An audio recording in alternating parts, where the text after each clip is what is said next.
નમસ્કાર વિદ્યાર્થી મિત્રો, હું શૈલી ડુંગરાણી મંગલમૂર્તિ વિદ્યાલય મહુવાની અંદર તમારા સર્વનું હાર્દિક સ્વાગત કરું છું. મિત્રો આપણે જી નીટની અંદર આજે લેક્ચર નંબર 6 જોવાનો છે. 6 લેક્ચરની અંદર આપણે આજે વિદ્યાર્થી મિત્રો 1998 એટલે કે 1998માં પૂછાઈ ગયેલા પ્રશ્ન સોલ્વ કરવાના છે. તો 1998માં પૂછાઈ ગયેલો આજનો પહેલો ક્વેશ્ચન આપણે આજનો બરાબર છે. આવો કંઈક છે કે એક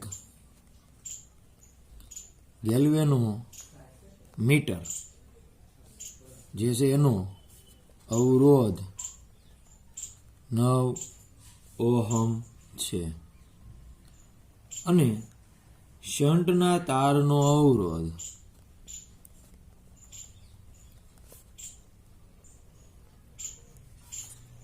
2 ઓહમ છે.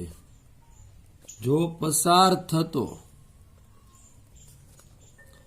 કુલ પ્રવાહ 1 એમ્પિયર હોય તો શંટમાંથી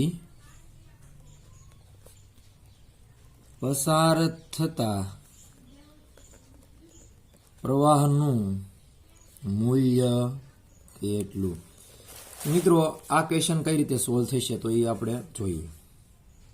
તો મિત્રો ઉકેલ એટલે કે સોલ્યુશન, ગેલ્વેનોમીટરનો અવરોધ એટલે કે આરજી આપેલો છે 9 ઓહમ. શન્ટ અવરોધ એટલે એસ કહીએ અથવા તો આર એસ કહીએ, એ પણ તમને આપેલો છે 2 ઓહમ. એટલે કે વિદ્યાર્થી મિત્રો ધારો કે આ ગેલ્વેનોમીટર હોય તો એને સમાંતર શું જોડેલું હોય? એક શન્ટ અવરોધ એટલે કે આર એસ. સ્મોલ પણ કહી શકાય, એવું કંઈ નહીં કે કેપિટલ જ કહેવું. અહીંયા ધારો કે કુલ પ્રવાહ આવતો હોય તો એમાંથી અહીંયા કેટલો જાય? તો આઈજી જાય તો અહીંયા શું જાય? આઈ માઇનસ આઈજી.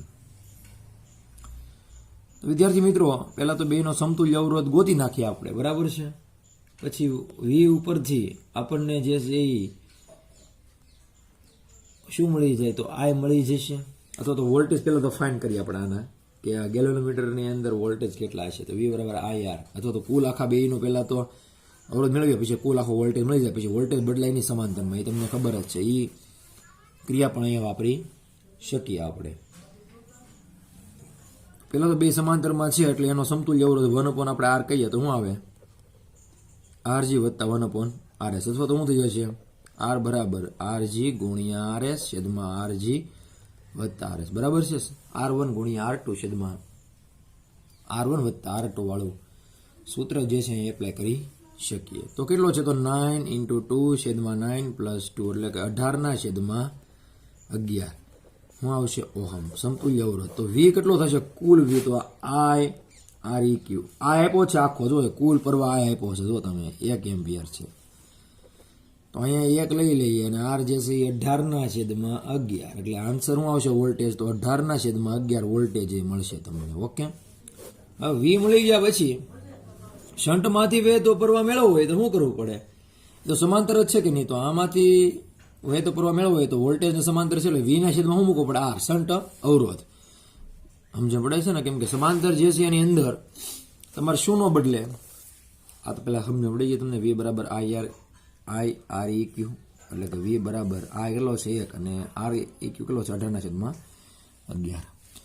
હવે સમાંતરની અંદર વોલ્ટેજ ચેન્જ થશે નહીં તો શું કહી શકાય? અહીંયા જુઓ તો આર એસ માટે વી કેટલા? તો વી બરાબર આઈ અને આર એસ આપણે લઈ શકીએ. તો આઈ મેળવવો હોય તો શું કરવું પડે? વીના છેદમાં આર એસ. વી કેટલો હતો? તો 18 છેદમાં 11 છેદમાં આર એસ કેટલો?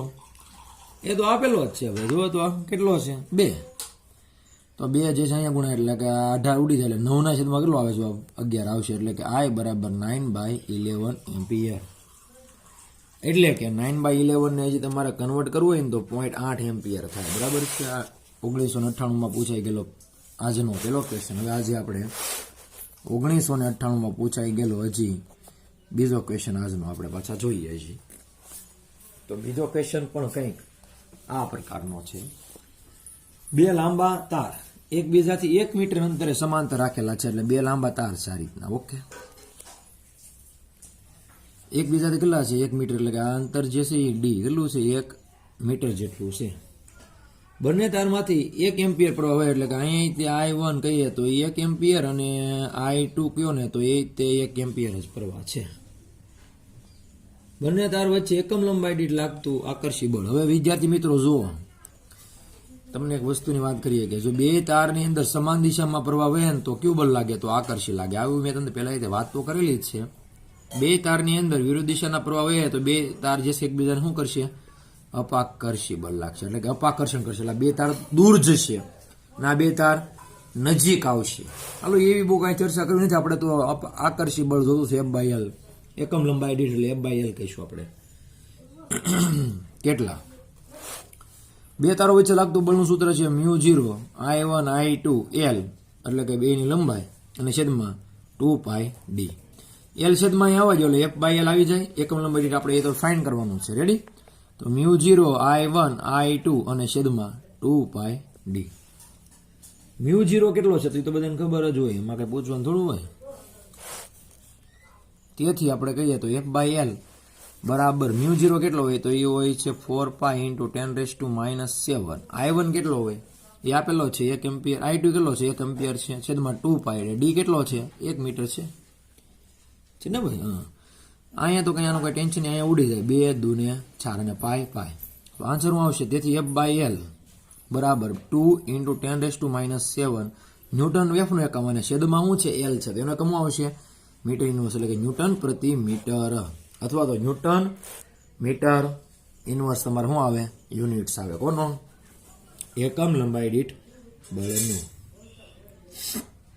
હવે વિદ્યાર્થી મિત્રો આપણે 1998માં પૂછાઈ ગયેલા બે ક્વેશ્ચન આજે સોલ્વ કર્યા. હવે આપણે આગળ આજના ક્વેશ્ચન એટલે કે 1999માં પૂછાઈ ગયેલા, એટલે 1999માં પૂછાઈ ગયેલા પ્રશ્ન સોલ્વ કરીએ.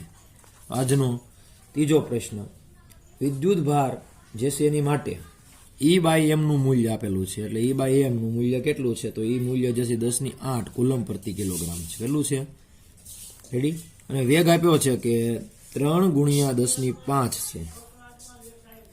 બી પણ આપેલું છે કે 0.3 ટેસ્લા, અને ચુંબકીય ક્ષેત્રમાં ખૂણો બનાવે છે થીટા. કેટલો બનાવે છે? 30 ડિગ્રીનો. તો તેની વક્રતા ત્રિજ્યા r કેટલી? હવે જો અહીંયા નાખજો ખાસ. ખરેખર તમારે કેન્દ્રગામી બળ mv²/r બરાબર qv sin θ આવે. પણ આપણે જ્યારે લંબમાં હોય ને ત્યારે સાઇન કેટલો લઈ લઈએ? 90, એટલે 1 થઈ જાય. તો આપણે એની ચર્ચા કરતા હતા નહીં, પરંતુ અહીંયા એવું છે ને, θ તમારે 30 આપ્યો તો લેવો પડે. તો qb sin 30 લેવો, અને અહીંયા શું છે તો mv²/r છે, એક v ઉડી જાય આમ જોઈએ તો mv છેદમાં ખાલી r આવે બરાબર qb sin 30 એટલે 1/2 થાય. કેટલું થાય વિદ્યાર્થી મિત્રો? 1/2, એટલે 1/2 બરાબર છે. ઓકે, તમારે મેળવવાનું શું કીધું છે? તો r, તો r ને કરતા બનાવો અહીંયા, તો આમ જશે ને આ બધું આમ આવશે, એટલે 2 ઉપર ગુણા એટલે 2mv છેદમાં qb થઈ જશે. ઓકે, હાલો.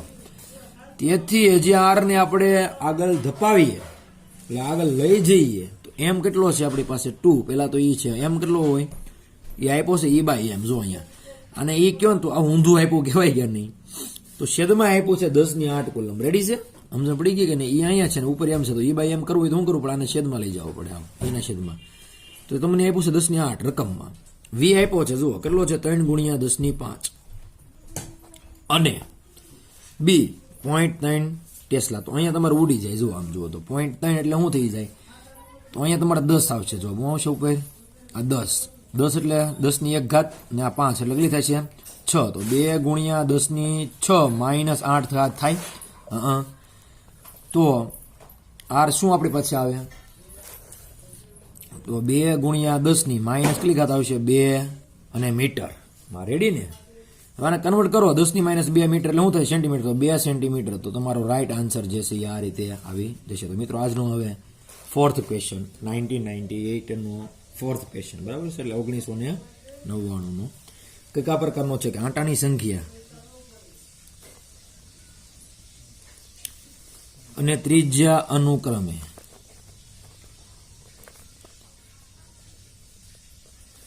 કેટલી આપેલી છે? તો આંટાની સંખ્યા 50 છે અને ત્રિજ્યા જે છે એ 0.5 મીટર છે.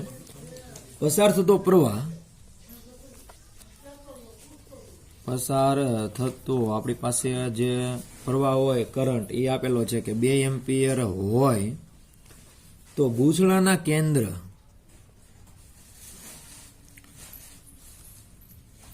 માં ચુંબકીય તીવ્રતા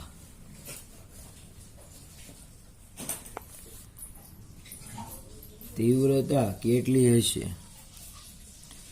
એટલે કે આપણે વિદ્યાર્થી મિત્રો અહીંયા ઉકેલ કરીએ ને તો નાનો ઉકેલ થાય કે n બરાબર 50 છે, ત્રિજ્યા r બરાબર 0.5 મીટર છે, એટલે કંઈ કન્વર્ટ કરવું પડશે નહીં. નકર સેન્ટીમીટર હોય ને તો આપણે ફેરવવી પડે. મીટરમાં છે તો કાંઈ ચેન્જીસ કરવો પડશે નહીં.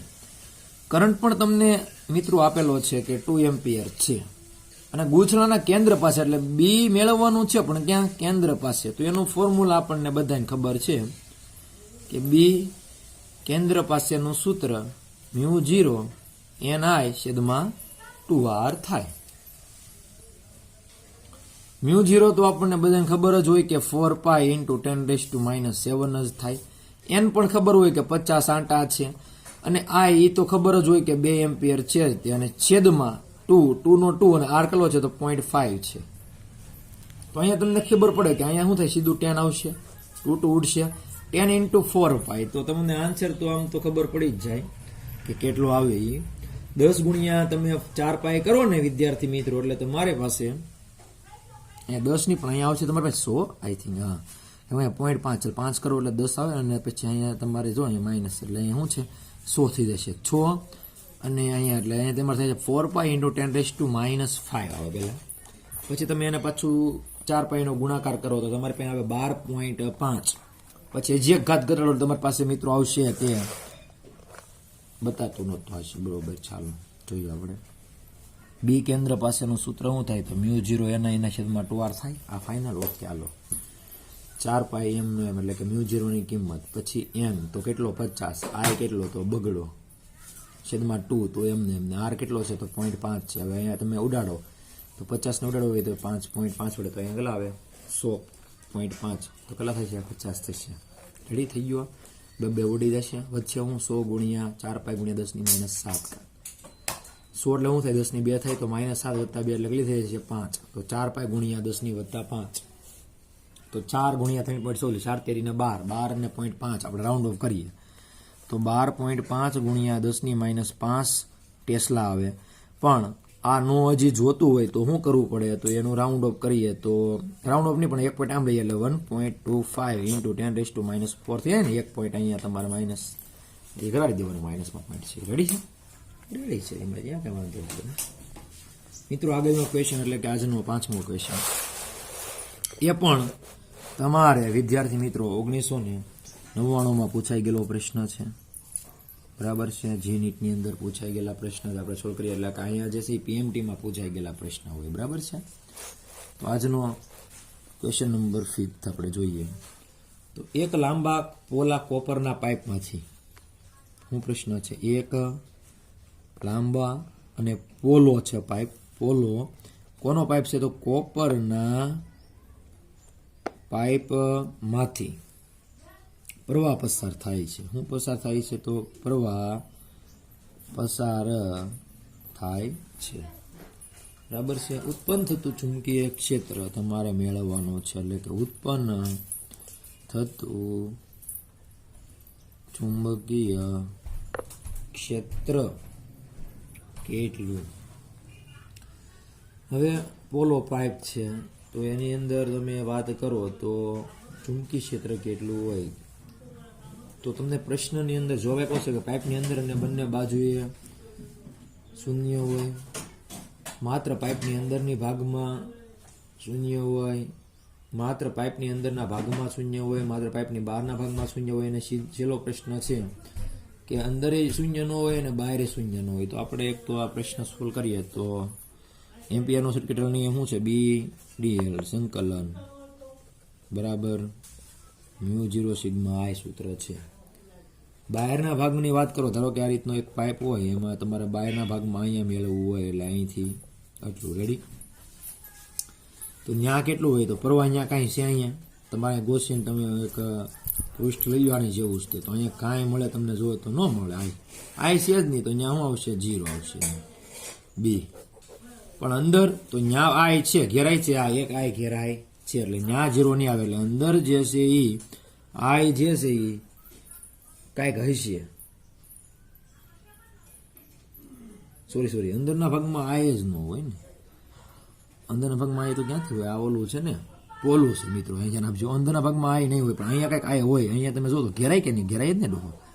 એનો ઘેરે તો આનો જે આઈ છે આ સોરી એટલે બી નોટ ઇક્વલ ટુ 0 એટલે કે આઈ કંઈક છે, પણ અંદર આઈ 0 છે. એટલે કે તમે અંદર જો તો અંદર તો સારું પોલું છે ને. આ તાર જેવું નથી, પોલો નળાકાર છે. કેવો છે? પોલો. તો અંદર 0 તો બી અંદર 0 અને બહાર બી કંઈક મળે. આવવાનો આન્સર તમારા એટલે બહારના ભાગમાં બી મળશે, પરંતુ ઓલા નળાકારમાં બી કાંઈ મળશે નહીં.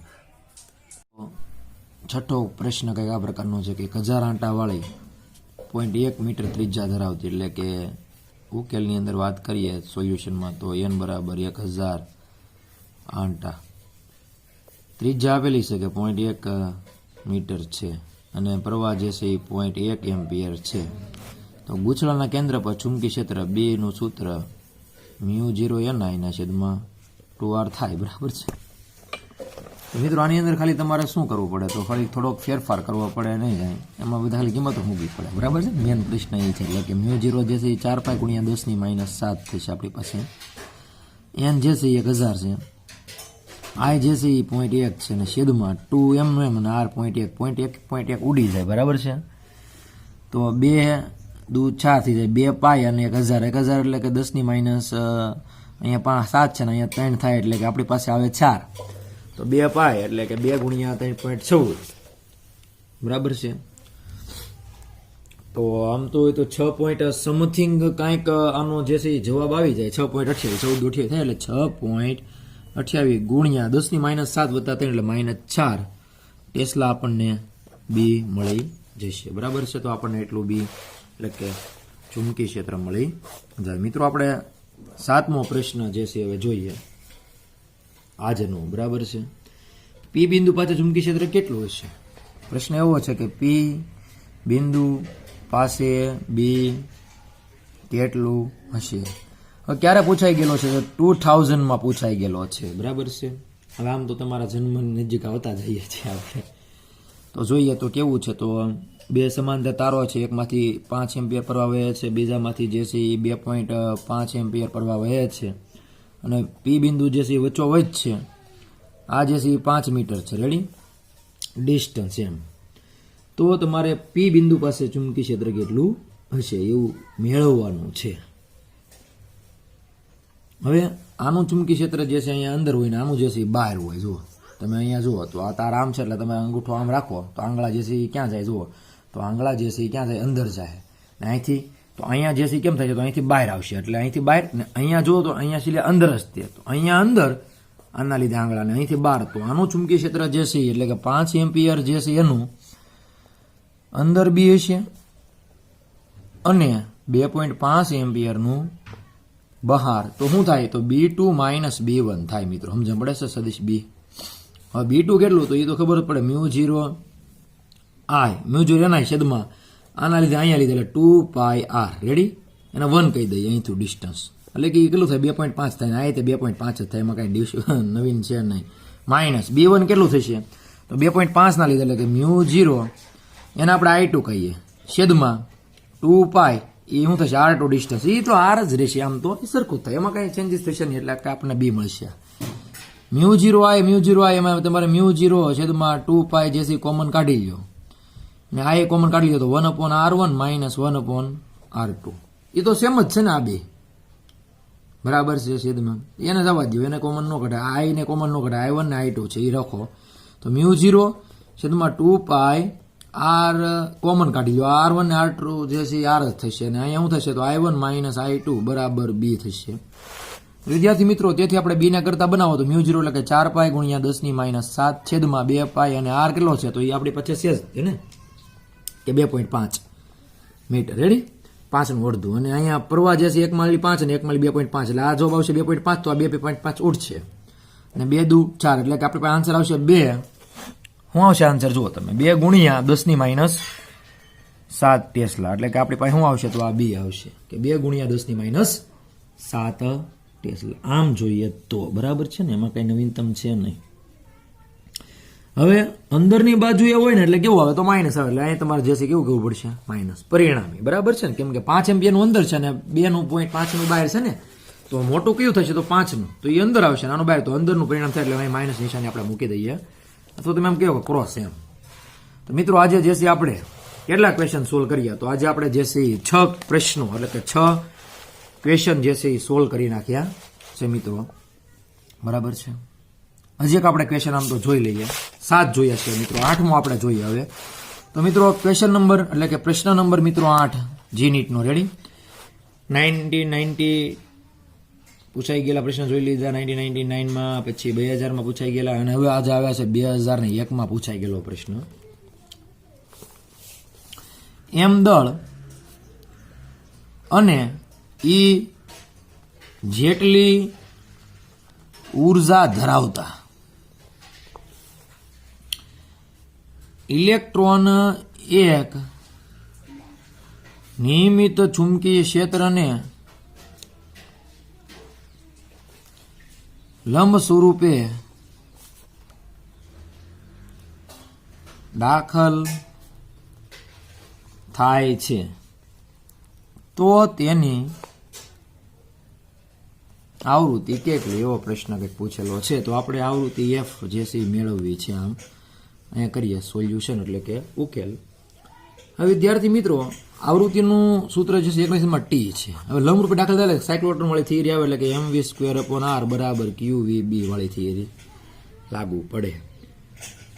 પછી તમારે એમાં વી ની અંદર તમારે એક કાંઈ વી ઉડી જાય ને તમારી પાસે જે સી ઓમેગા મેળવવો પડે તમારે, પછી જે છે તમે ચર્ચા કરી શકો, બરાબર છે. આવું ન કરવું હોય તો બીજી ચર્ચા પણ થઈ શકે કે આર ની વેલ્યુ આપણી પાસે અહીંથી શું મળે, તો આર જે છે આપણી પાસે મળે એમવી ના છેદમાં ક્યુબી મળે. જુઓ તો એમવી છેદમાં ક્યુબી આવી જાય કે નહીં, ઓકે. હવે એફ એટલે શું થાય 1/t થાય. હવે ટી નું સૂત્ર આપણે પાસે ખબર છે કે ઈવી છેદમાં 2πr, યાદ હતું કે આવું ભૂલાઈ ગયા હતું, એટલે ટી આપણી પાસે એક સૂત્ર આવ્યું હતું યાદ હોય તો, આઈ નું સૂત્ર આવ્યું હતું, આઈ બરાબર ક્યુ/ટી માં યાદ છે આવું, આઈ બરાબર ક્યુ ના છેદમાં ટી નું સૂત્ર એવું હતું, ક્યુ ને ઈ કહીએ તો ટી ના ટી કહીએ તો આમ આવ્યું હતું ઈવી છેદમાં 2πr. તો વી એટલે શું આવે તો 2πr છેદમાં વી થાય કે નહીં, ટી એટલે તો 1 છેદમાં 2πr છેદમાં વી, વી છેદનો છેદ ક્યાં વ્યો જાય અંશમાં વ્યો જાય, તો એફ બરાબર શું થઈ જાય આપણી પાસે સૂત્ર જુઓ તો કે વી છેદમાં 2πr આવે. વી આપણી પાસે તો નથી પણ વી એમ રાખીએ અને 2π અને આર ની વેલ્યુ અહીંયા છે જોઈ એમવી, તો છેદમાં એમવી ઉપર શું આવી જશે ક્યુબી, તો આવશે શું સૂત્ર વી ઈબી અથવા તો ઈબીવી છેદમાં 2π એમ વી. વી વી જે છે હવે ઉડાડ નાખીએ તો જો શું આવે ઈબી ના છેદમાં 2π એમ આવે, ઓકે. તો આ તમારે શું થઈ ગઈ આવૃત્તિ થઈ ગઈ કોની, આ સૂત્ર યાદ રાખવાનું છે ઈબી છેદમાં 2π એમ નીટ માટેનું સૂત્ર કહેવાય, અને શું કહેવાય ઓનલી ફોર નીટ માટેનું આઈએમપી સૂત્ર કહેવાય કે આવૃત્તિ જે છે ઈબી છેદમાં 2π એમ થાય તો આવર્તકાળ કેટલો થાય તો આનો વ્યસ્ત એટલે શું થઈ જશે 1/f થઈ જાય, અથવા તો તમે એમ જ કહી શકવાને કે 2π એમ છેદમાં ઈ બી ખાલી કહી શકો કે નહીં. તો આ આવર્તકાળે મળે એટલે આ તે સેકન્ડ ક્વેશ્ચન ને આ ફર્સ્ટ, એટલે કે આવૃત્તિનું સૂત્ર શું થાય તો યા થાય. આ પેલી સાયક્લોટ્રોન વાળી થિયરી છે મિત્રો કે જ્યારે તમારે ચુંબકી ક્ષેત્ર જે છે કેવું હોય, ચુંબકી ક્ષેત્ર જે છે એ કંઈક આવું હોય એટલે કે અંદરની તરફ હોય બધું, અને કોઈ કણ વિદ્યુત ભારિત પ્રોટોન લઈ શકો કે તમે ઇલેક્ટ્રોન લઈ શકો, આ અંદરની બાજુની દિશાની દર્શાવે છે. અહીં ધારો કે અહીંથી આમ ગતિ કરતો હોય વર્તુળાકાર, તો એના ઉપર લાગતા બળ બધા કેન્દ્ર તરફના હોય છે એટલે કેન્દ્રગામી હોય છે એફસી, ત્યારે આ સૂત્રનું આવર્તકાળ, કેમ કે આ વર્તુળાકાર ગતિ કરે કે નહીં. વિદ્યાર્થી મિત્રો જે કોઈ ઇલેક્ટ્રોન હોય કે કોઈ પણ પ્રકારનો કણ હોય એ ગતિનું પુનરાવર્તન કરે ને એટલે એના શું હોય આવર્તકાળ આવે તે, બરાબર છે. તો મિત્રો એની માટેનું આ શું છે તો સમીકરણ આપણે મેળવવું છે કે ટી એનો કેટલો તો 2πm/qEb, અથવા તો અહીંયા તમારે ક્યુબી પણ કહી શકો છો જૂની ટેક્સ્ટ બુક પ્રમાણે. ઇલેક્ટ્રોન ન હોય એને વિદ્યુતભારિત કણ હોય કાંઈ ક્યુ, તો અહીંયા તમારે શું કહી દેવાનું ક્યુબી કહી દેવાનું. રેડી છે વિદ્યાર્થી મિત્રો, આજે આપણે જે છે 8 ક્વેશ્ચન જી નીટના સોલ્વ કરેલા રાખીએ. આગળના ક્વેશ્ચન પાછા આપણે આવતા ચેપ્ટરોમાં તો પાછા જોવાના જ છે, એમાં કંઈ ટેન્શન લેતા બરાબર છે. એટલું આપણે આજે જે છે આમ તો રાખીએ છીએ. બરાબર છે.